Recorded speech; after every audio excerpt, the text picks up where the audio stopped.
જય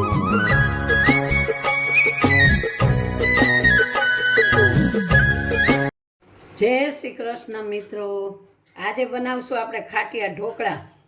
તો આપણે એક વાટકી ચણાની દાળ લીધો, એક વાટકો, અને 3 વાટકા ચોખા લીધા છે, અને આ અડધી વાટકી અડદની દાળ લઈ લીધી છે. આ મગની દાળ છે, ફોતરાવાળી, પણ કણકી થઈ ગઈ હતી ને, આપણે પલાળ દેવું, સવારે ધોઈ નાખશું એટલે સરસ થઈ જાય. આને બધે ધોઈ અને પલાળી દેવાનું છે આપણે 4-5 કલાક, 4 થી 5 કલાક. જો આ ચોખા આપણે ધોઈને પલાળી લીધા છે, ચણાની દાળ ધોઈને પલાળી લીધી, અડદની દાળ પલાળી લીધી, ને આ મગની દાળ 4-5 કલાક પલળી જાય પછી આપણે પીસી લેશું. જો આપણા રાતે દાળ ને પલાળી હતી, ચોખા ને સરસ પલળી ગયા છે.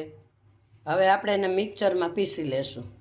આ ચણાની દાળ, અડદની દાળ, મગની દાળ અને ચોખા હવે આપણે છાશ નાખીને પીસી લેશું. થોડું થોડું પીસી લેવાનું છે, છાશ નાખતું જવાનું છે ને પીસી લેવાનું.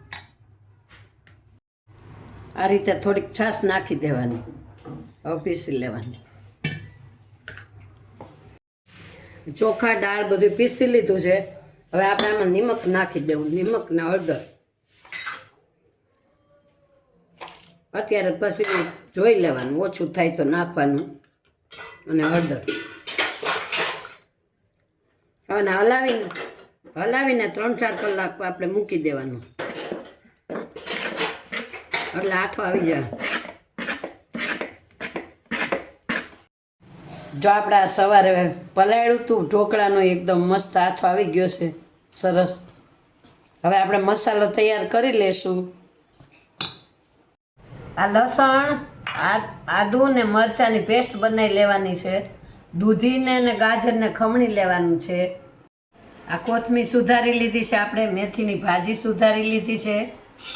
હવે આની પેસ્ટ બનાવી લેવું, મરચાં, આદુની અને લસણની, અને આ ખમણી લેવાનું છે દૂધીને.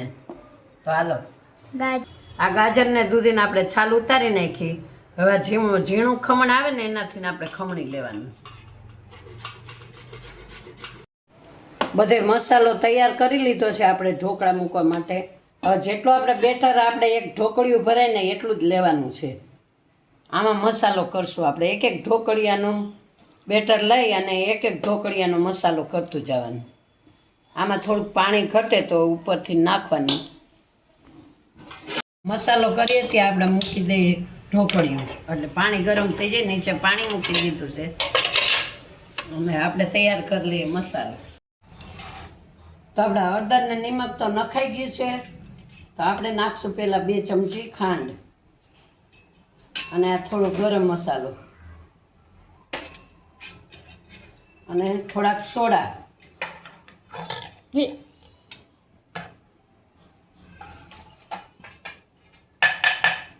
અને થોડીક હિંગ નાખશું. બસ. આદુ મરચાંની પેસ્ટ નાખશું 1 ચમચી. આ દૂધીનું ખમણ 1 ચમચી. 1 ચમચી ગાજરનું ખમણ નાખશું. મેથી છે, થોડીક મેથી નાખશું. કોથમીર. બસ. હવે આને મિક્સ કરીને આપણે ઢોકળા મૂકી દઈશું. થોડુંક પાણી નાખવાની જરૂર પડશે તો નાખશું. બેટર થોડુંક જાડું છે ને, એટલે થોડુંક પાણી ઉમેરશું, એટલે પાતળું થઈ જાય.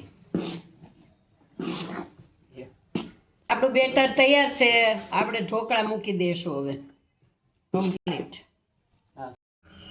આ ઢોકળા આપણા એટલા પોચા ને મસ્ત થશે ને, આપણા બાળકો કદાચ દૂધી ને ગાજર ખાતાય નહીં હોય ને, તોય આ ઢોકળામાં એને પોષણ મળી જાય.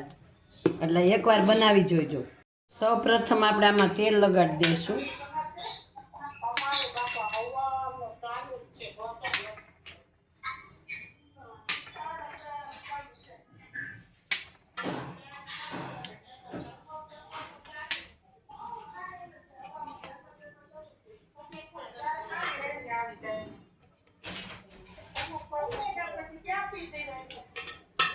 આપણે ભરીને મૂકી દેવાના છે.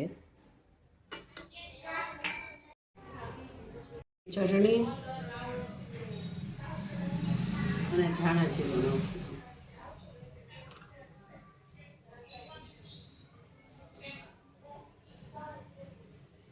બસ સારી.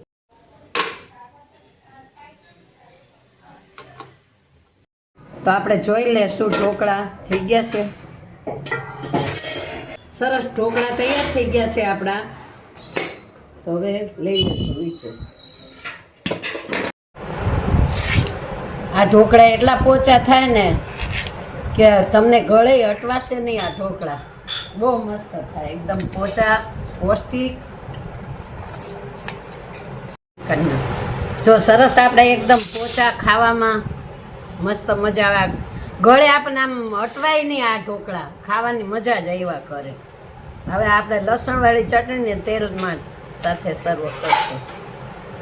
તૈયાર છે આપણા ઢોકળા.